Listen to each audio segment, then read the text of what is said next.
Écoutez la voix du berger. Jean 10, versets 1 à 18. En vérité, je vous le dis, celui qui n'entre pas par la porte dans la bergerie, mais qui y monte par ailleurs, est un voleur et un brigand. Mais celui qui entre par la porte est le berger des brebis. Le portier lui ouvre et les brebis entendent sa voix. Il appelle par leur nom les brebis qui lui appartiennent, et il les conduit dehors. Lorsqu'il a fait sortir toutes ses propres brebis, il marche devant elles et les brebis le suivent, parce qu'elles connaissent sa voix. Elles ne suivront point un étranger, mais elles fuiront loin de lui, parce qu'elles ne connaissent pas la voix des étrangers. Jésus leur dit cette parabole, mais ils ne comprirent pas de quoi il leur parlait. Jésus leur dit encore, « En vérité, je vous le dis, je suis la porte des brebis.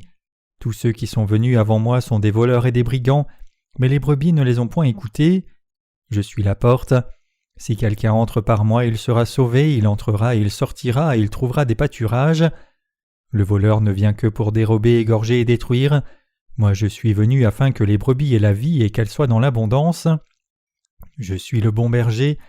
Le bon berger donne sa vie pour ses brebis, mais le mercenaire qui n'est pas le berger et à qui n'appartiennent pas les brebis voit venir le loup, abandonne les brebis et prend la fuite, et le loup les ravit et les disperse.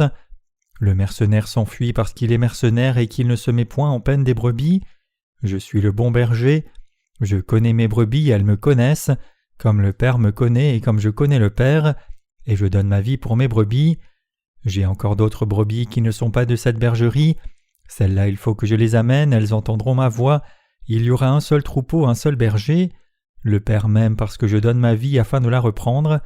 Personne ne me l'ôte, mais je la donne de moi-même. J'ai le pouvoir de la donner, j'ai le pouvoir de la reprendre. Tel est l'ordre que j'ai reçu de mon Père. Tous les humains sont faits de l'esprit, la chair et la pensée. Les gens qui ont reçu la rémission des péchés dans leur cœur par le Seigneur peuvent distinguer l'esprit, la chair et la pensée, mais les gens qui n'ont pas reçu la rémission des péchés ne peuvent pas distinguer cela et comprennent à tort la pensée de la chair comme la pensée spirituelle. L'évangile de Jean chapitre 10 que nous avons lu aujourd'hui montre très clairement comment notre Seigneur a sauvé nos âmes. Notre Seigneur est vraiment venu dans ce monde et a sauvé nos âmes de tous les péchés en recevant le baptême et versant le sang à la croix. Lorsque je pense à moi-même, je réalise que c'est vraiment une grande bénédiction que mon âme ait reçu la rémission des péchés dans la présence de Dieu comme cela. Donc, comprenant comment Dieu a complètement expié tous les péchés de nos âmes, c'est le devoir correct pour nous qui avons reçu une telle grande bénédiction. Aujourd'hui, nous aurons le temps de comprendre tous ces sujets en détail à travers la parole de l'Évangile de Jean chapitre 10. Nous sommes devenus les brebis du Seigneur, et le Seigneur est devenu la porte des brebis.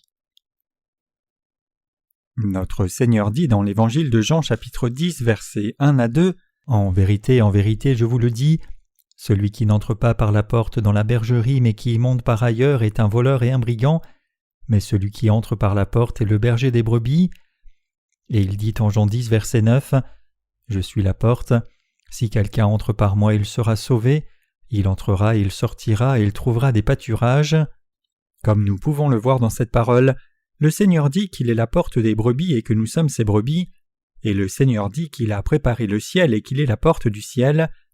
Le Seigneur dit qu'il est la porte du salut elle-même, parce que le Seigneur a déjà payé pour tous nos péchés entièrement. Dieu a créé les premiers humains, Adam et Ève. Il a fait Adam de la poussière de la terre et a soufflé la vie dans ses narines et l'homme est devenu vivant. Cela signifie que l'homme est devenu un être qui ne meurt pas éternellement. Mais l'humain qui était fait à l'image et à la ressemblance du Dieu majestueux est tombé dans la tentation de Satan le diable et a commis le péché. Alors que les humains étaient dans le péché, Dieu a planifié d'expier le péché qui s'est infiltré dans nos âmes. Le Seigneur avait déjà le plan d'être la porte du salut pour nous personnellement à partir de ce moment, et la promesse du Seigneur d'expier tous nos péchés se trouve à beaucoup d'endroits dans les Écritures. Par exemple, Genèse chapitre 3 verset 15 dit « Je mettrai inimitié entre toi et la femme, entre ta postérité et sa postérité. Celle-ci t'écrasera la tête et tu lui blesseras le talon. » Il est dit ici que les descendants d'une femme écraseraient la tête. Alors qu'est-ce que cela signifie ? Cela signifie que Jésus allait venir dans ce monde en chair et détruire et éliminer Satan le diable. Et la parole « tu lui blesseras le talon » signifie que le Seigneur recevrait le baptême et verserait le sang à la croix et accomplirait le salut juste qui sauverait nos âmes du péché. C'est la promesse du Seigneur de sauver et de devenir la porte du salut, la porte des brebis et le berger des brebis pour nous. Ainsi, la vérité que notre Seigneur devait devenir la porte du salut pour nous est le plan de Dieu qui était fixé avant même la fondation du monde, bien sûr avant la chute de l'homme par la tentation de Satan le diable. Comme cela, notre Dieu voulait devenir notre berger et le sauveur depuis le moment où il a créé l'humain. Dieu avait le plan, avant la fondation du monde, de devenir le bon berger pour nous et nous faire recevoir la vie immortelle, alors que nous allons et venons et recevons le pain de la vie éternelle et obtenons la bénédiction. Notre Dieu est devenu le bon berger et nous a conduits sur le bon sentier au lieu de nous laisser. L'Évangile de Jean chapitre 10 verset 9 dit « Je suis la porte. Si quelqu'un entre par moi, il sera sauvé. Il entrera et il sortira et il trouvera des pâturages. » Cela nous dit ce plan est la promesse du Seigneur, et cette parole nous dit que nous recevons une nouvelle vie et force et des bénédictions spirituelles et physiques par le Seigneur, qui est la porte de toute notre bénédiction. Donc Dieu est réellement notre Dieu et Sauveur, qui est devenu le Dieu amical dont le diable ne peut pas nous séparer, peu importe combien il essaye. Vraiment, notre Seigneur est notre bon berger et le Seigneur de la vie et le Seigneur du jugement. Dieu a expié les péchés de notre esprit une fois pour toutes par l'évangile de l'eau et de l'esprit, et a fait de nous les croyants son peuple. Nous sommes devenus de parfaits enfants de Dieu sans péché, et les brebis aimées de Dieu seulement par la justice de Dieu et non par notre effort. Notre Seigneur a personnellement reçu le baptême sur son corps par Jean-Baptiste, et ainsi pris les péchés du monde sur lui une fois pour toutes, est devenu le parfait sauveur pour ceux qui croient en lui, en donnant son corps pour être cloué à la croix et ressuscitant d'entre les morts. Nous avons pu devenir les brebis du Seigneur et être en mesure de l'appeler notre bon berger à cause de toute cette œuvre de salut que le Seigneur a accomplie. N'oubliez pas ce fait. Nos âmes seraient encore liées au péché et ne pourraient pas avoir reçu la rémission des péchés pour toujours si ce n'était grâce au Seigneur. Notre Seigneur a sauvé nos âmes parfaitement des péchés du monde. Nous pouvons devenir le peuple de Dieu et le Seigneur est devenu notre bon berger parce que le Seigneur nous a sauvés, vous et moi, du péché par l'évangile de l'eau et de l'esprit. Nous humains avons esprit, pensée et corps, et bien que le corps n'ait d'autre choix que de vivre dans ce monde en commettant le péché, l'âme a reçu le salut par la foi qui croit dans l'œuvre juste du Seigneur pour expier tous les péchés du monde, qu'il a reçu le baptême et versé son sang à la croix. Et vous et moi qui croyons dans l'évangile de l'eau et de l'esprit que le Seigneur nous a donné, sommes maintenant devenus le peuple de Dieu et les enfants du Seigneur éternellement. Rien dans l'univers n'existe sans raison, et plutôt tout a été créé pour révéler la gloire de Dieu. Je veux que vous sachiez que la raison pour laquelle vous et moi sommes aussi nés dans ce monde comme créatures est la volonté de Dieu, et cela a pour but que nous devenions finalement enfants de Dieu.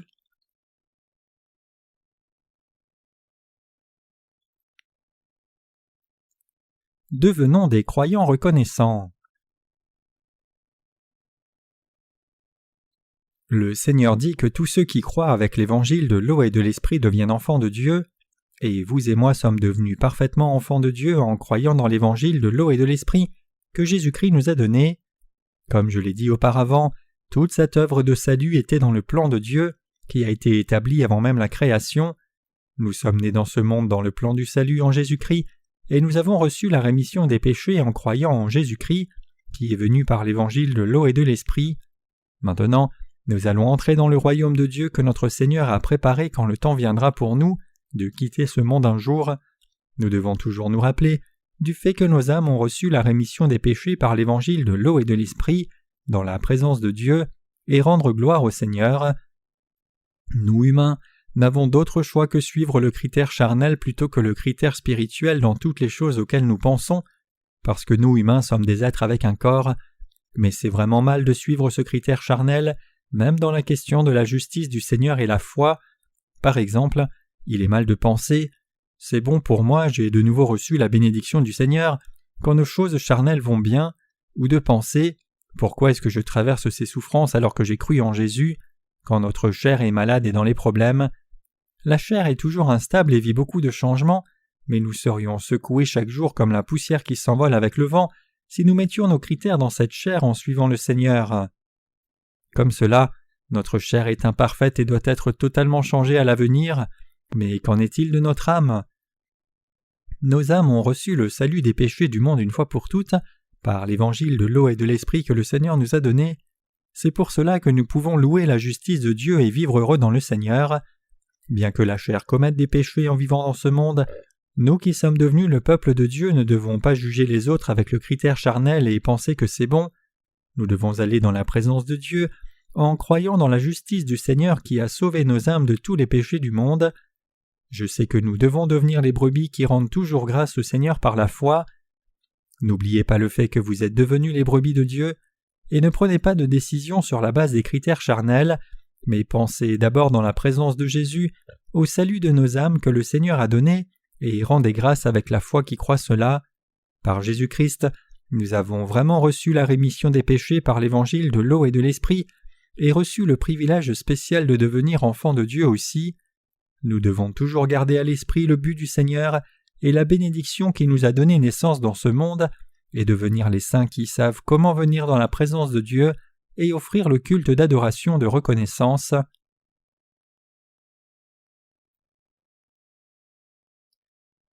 Bien que nous soyons faibles. Nous avons expérimenté beaucoup de choses en vivant dans ce monde. Il y a eu beaucoup de souffrances, de choses tristes, de bonnes choses et aussi des choses de Dieu parmi ces expériences.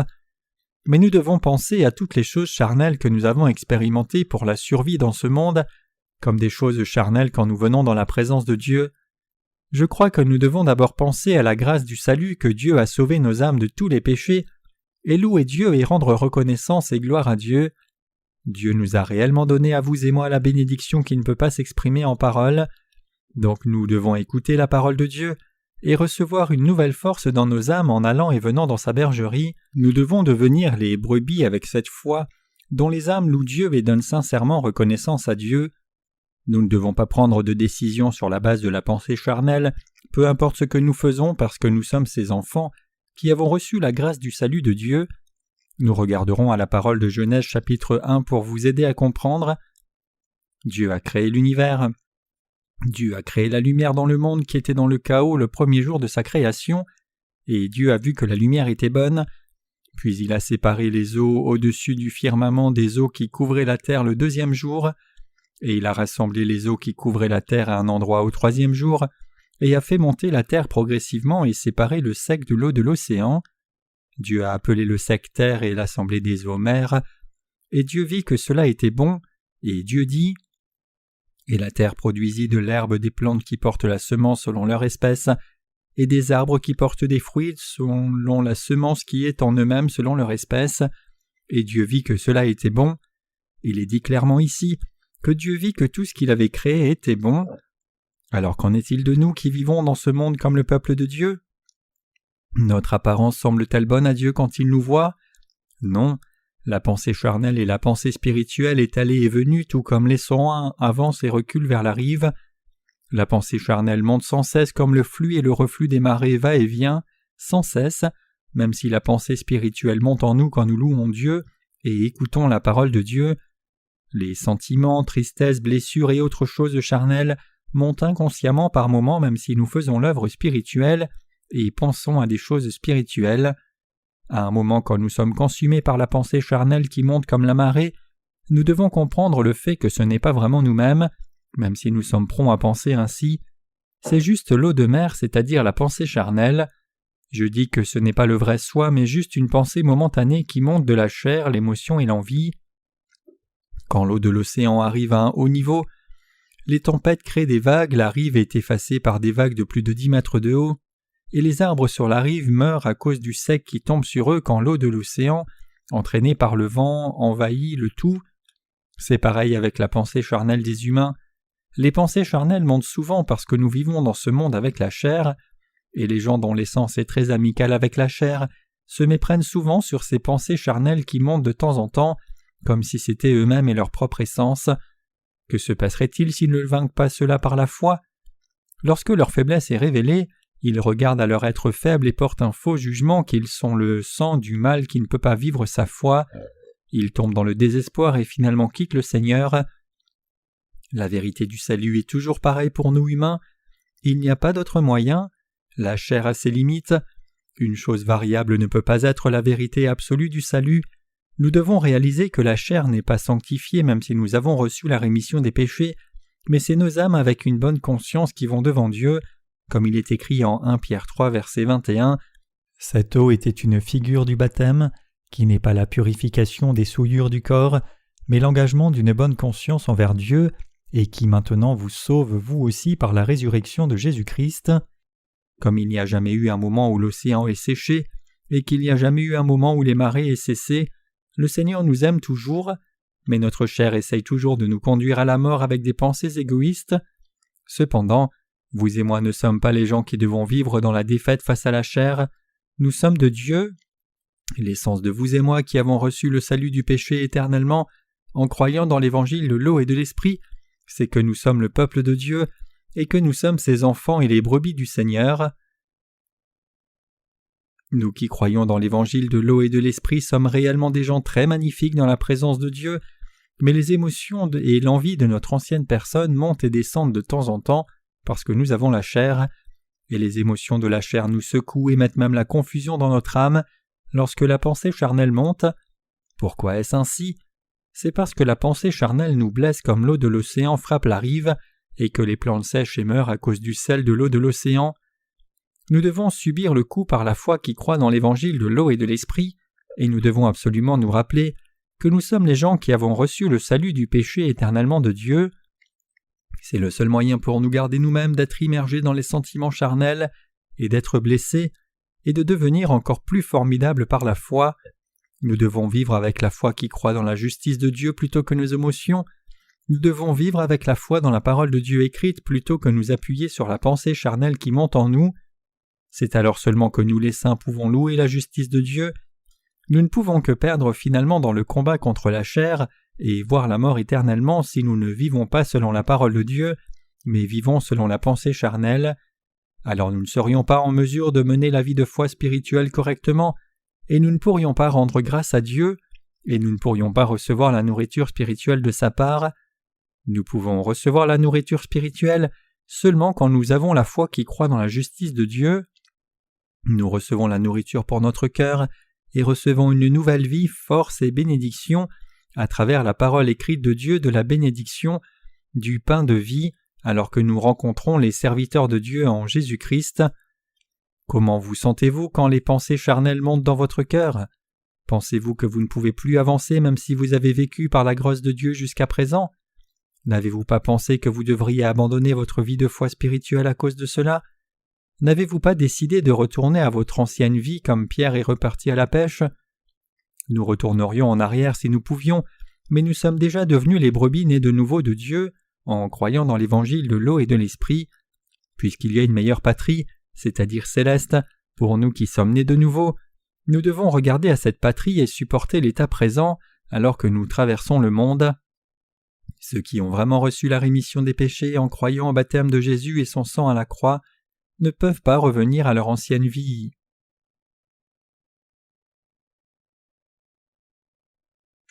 Deux sortes de combats, le combat spirituel et le combat physique. Une personne juste qui retourne dans le monde signifie devenir serviteur de ce monde, ce qui signifie la mort de l'âme. Une telle personne veut faire partie des Israélites attachés à la chair de l'empereur égyptien. Ils ont travaillé désespérément comme esclaves en Égypte juste pour avoir un morceau de pain pour leur chair chaque jour. Donc nous qui croyons dans l'évangile de l'eau et de l'esprit ne pouvons pas revenir à l'ancien monde et nous ne le voulons pas non plus. La seule différence, c'est que nous qui avons reçu la rémission des péchés par l'évangile de l'eau et de l'esprit devrions vivre dans deux mondes simultanément, et c'est une chose assez difficile. C'est ainsi que sont la vie physique et la vie spirituelle.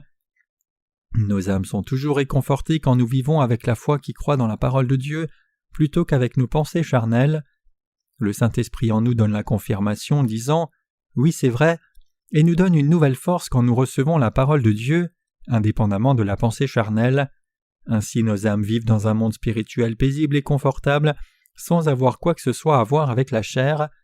Mais comment est notre pensée charnelle qui vit dans le monde de la chair? elle s'oppose à la pensée spirituelle avec l'attitude « Que penses-tu être juste ? Tu ne peux pas vivre comme cela ». C'est pour cela que le combat spirituel et le combat physique éclatent fortement entre l'esprit et la chair. Combien de gens peuvent combattre selon vous 2 guerres et gagner avec leur propre force ? Personne d'autre que les gens de foi qui croient dans la justice de Dieu ne peut gagner ces guerres. Nous ne pouvons jamais gagner le combat spirituel et le combat physique si nous essayons de gagner ces 2 sortes de combats avec la force charnelle seulement. La victoire dans cette guerre est possible seulement par la foi qui croit dans la justice de Dieu. Il peut sembler que nos désirs de la chair soient sans limite, mais ce n'est pas vraiment comme cela. Il peut sembler que nous puissions avaler tout l'univers si nous avons extrêmement faim, mais notre chair est satisfaite quand on nous donne 2 bols de riz cuit, 2 bols de soupe et 2 verres d'eau. Cela signifie que nous pouvons être libérés de la chair et ne pas vivre comme esclaves de la chair aussi longtemps que nous ne suivons pas l'envie charnelle. Mais nos âmes ne peuvent pas être droites juste par nos efforts. Nous pouvons vivre spirituellement seulement avec la foi qui croit dans la justice de Dieu. Malgré cela, nous mettons plus l'accent sur les désirs de la chair que nous pourrions vaincre avec nos propres efforts. Ne perdez pas la bataille spirituelle juste à cause de vos désirs de nourriture, vêtements et d'un abri, et les autres pensées charnelles qui montent comme la vague. Notre Seigneur a dit que nous ne devons pas nous inquiéter des choses à manger ou dont nous vêtir, et il a dit « Considérez comme les lys croissent, ils ne travaillent ni ne filent. Cependant je vous dis que Salomon même dans toute sa gloire n'a pas été vêtu comme l'un d'eux. » Luc 12, verset 27. C'est vrai, regardez les fleurs. Chaque fleur montre son beau côté entièrement. Ainsi c'est le devoir pour nous, créatures, de toujours révéler la gloire de Dieu le Créateur et de nous satisfaire de nos circonstances présentes. Si Dieu a donné la satisfaction à toutes les fleurs des champs comme cela, alors à combien plus forte raison Dieu pourvoit-il pour ceux qui croient dans l'évangile de l'eau et de l'esprit ? Le Seigneur nous habille, nous nourrit et étanche notre soif. Le Seigneur nous a déjà remplis corps et esprit, et il continuera de nous remplir à l'avenir aussi. Les gens insistent trop sur la chair et ne peuvent pas penser à l'avenir de leur âme, parce qu'ils n'ont pas la foi qui croit dans la justice de Dieu. Ils sont vacillants à cause des pensées charnelles parce qu'ils ne savent pas bien que leur âme a reçu la rémission des péchés de Dieu, et combien cette rémission des péchés est précieuse. Cependant, vous et moi ne devons pas être comme cela dans notre foi et dans notre vie de foi spirituelle. L'être vraiment important, c'est la personne intérieure de l'âme, et non la personne extérieure de la chair qui est satisfaite si on la nourrit un peu. Notre Seigneur a planifié et nous a donné le vrai plan du salut dans l'évangile de l'eau et de l'esprit pour nous sauver de tous les péchés du monde. Il nous a vraiment sauvés une fois pour toutes par l'évangile de l'eau et de l'esprit. Le Seigneur est venu dans ce monde personnellement et nous a sauvés, nous qui croyons en lui, en prenant nos péchés sur lui par le baptême reçu de Jean-Baptiste et mourant à la croix pour payer le prix des péchés du monde et ressuscitant d'entre les morts. Notre Seigneur est devenu le parfait sauveur pour vous et moi de cette façon, et il est devenu la porte des brebis et le bon berger dans notre vie. Le bon berger conduit ses brebis sur les verts pâturages et les nourrit d'herbe, et leur donne aussi de l'eau en les conduisant près des eaux paisibles. Dans la pensée humaine, nous pouvons penser que nous vivons par nos propres forces, mais en y regardant de plus près, nous pouvons voir que nous vivons avec les choses du Seigneur qui est notre Dieu et qu'il nous donne. Nous vivons comme cela maintenant parce que le Seigneur nous a donné de l'air frais, de l'eau pure, et toutes les circonstances et aussi la force de travailler et la capacité de gagner de l'argent, et parce que le Seigneur nous protège comme cela, c'est vrai. Nous sommes les seuls qui ne sont pas conscients du fait que nous vivons parce que le Seigneur est devenu notre berger. Donc vous et moi devons croire au Seigneur et suivre sa voie, et nous devons penser au fait que nous avons reçu toutes les bénédictions spirituelles et physiques, et que nous vivons avec un cœur de reconnaissance devant la présence du Seigneur. Le Seigneur dit qu'il est naturel que notre chair reçoive la nourriture du Seigneur en toutes choses, si nos âmes ont reçu la rémission des péchés en croyant dans l'évangile de l'eau et de l'esprit. Nous n'avons pas à nous inquiéter des besoins charnels si nous croyons entièrement dans cette parole. Nous ne devons pas être déçus même si les choses que nous avons désirées ne sont pas réalisées rapidement, et nous ne devons même pas regarder au monde avec seulement les pensées charnelles. La vie spirituelle des gens qui sont nés de nouveau par l'évangile de l'eau et de l'esprit est la vie pour l'évangile seulement. Donc comment une nature imparfaite de la chair peut-elle aller avec une telle vie spirituelle ? La guerre entre l'esprit et la chair qui existe en nous est une guerre éternelle. Nous devons juste savoir que seule la justice de Dieu qui nous a sauvés des péchés de ce monde est belle, et que seul l'évangile de l'eau et de l'esprit qui nous a donné la vie éternelle dans nos âmes est précieux. Donc si nous faisons juste l'œuvre de Dieu calmement avec cette connaissance, ce sera en ordre, et nous qui sommes nés de nouveau de cette façon pouvons recevoir la pâture de Dieu en toutes choses. Vous et moi devons être traités comme précieux, parce que nous sommes devenus ces âmes précieuses depuis le moment où nous sommes nés de nouveau, en croyant dans l'évangile de l'eau et de l'esprit. Nous devons aussi donner la priorité à notre âme plus qu'à notre chair, et nous devons la considérer comme précieuse et la traiter comme précieuse. Alors le Seigneur qui est la porte des brebis et le bon berger protégera nos âmes encore plus, et il nous conduira sur le chemin droit. Nous devons rendre grâce par la foi au Seigneur qui est notre berger, et nous devons continuer de vivre dans ce monde en suivant la voie du berger. Le Seigneur a planifié de devenir notre berger avant même la création. Nous devons recevoir la vraie nourriture pour la vie éternelle devant le Seigneur, en toutes choses, quand nous croyons au bon berger qui a sauvé nos âmes en tant que Dieu.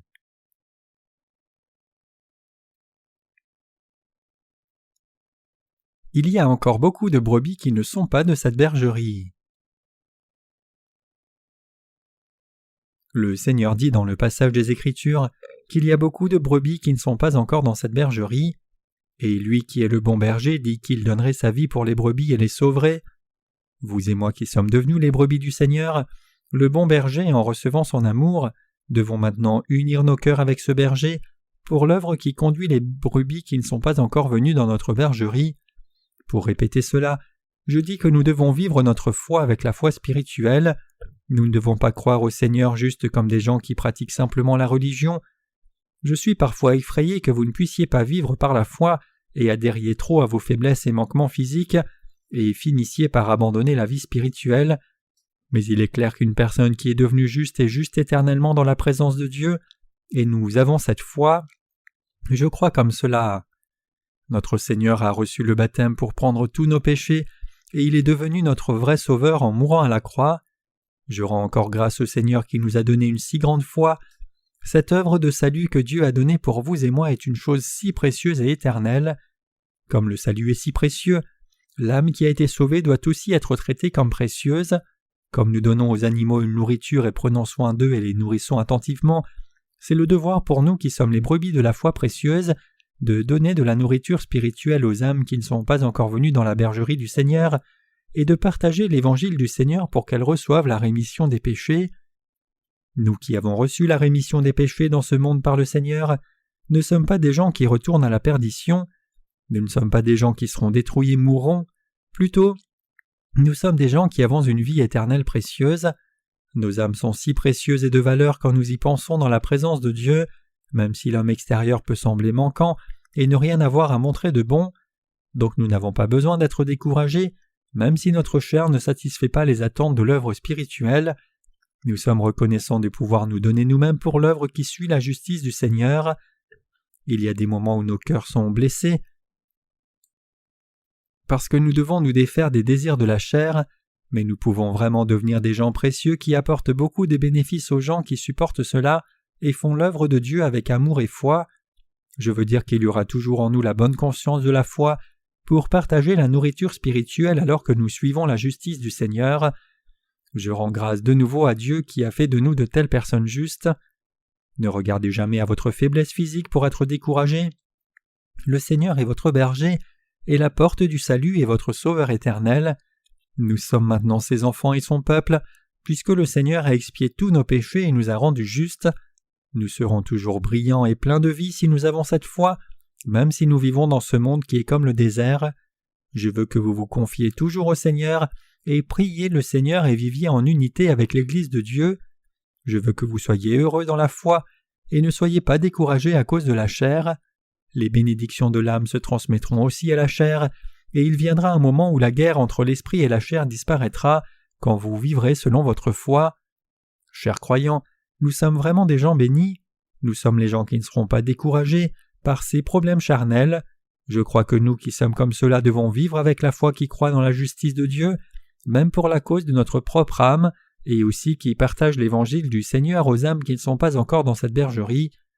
Le fait que nous ayons reçu la rémission des péchés avant eux est pour nous un sujet de reconnaissance plutôt qu'un fardeau. N'oubliez pas que nous avons la responsabilité de partager l'amour miséricordieux de Dieu avec eux. La vraie foi grandit progressivement quand le temps passe. Alors qu'1 an, 2 ans, 3 ans et 4 ans passent, votre foi grandit en conséquence. Toujours, le présent n'est pas la fin de la croissance spirituelle. Nous recevons plus de nourriture spirituelle et notre foi grandit tellement en toutes choses que nous faisons alors que le temps passe. Je veux que vous suiviez la voie du Seigneur et ayez la pensée fixée sur l'œuvre précieuse et meniez la vie qui partage la nourriture spirituelle avec les gens sur la base de cette foi.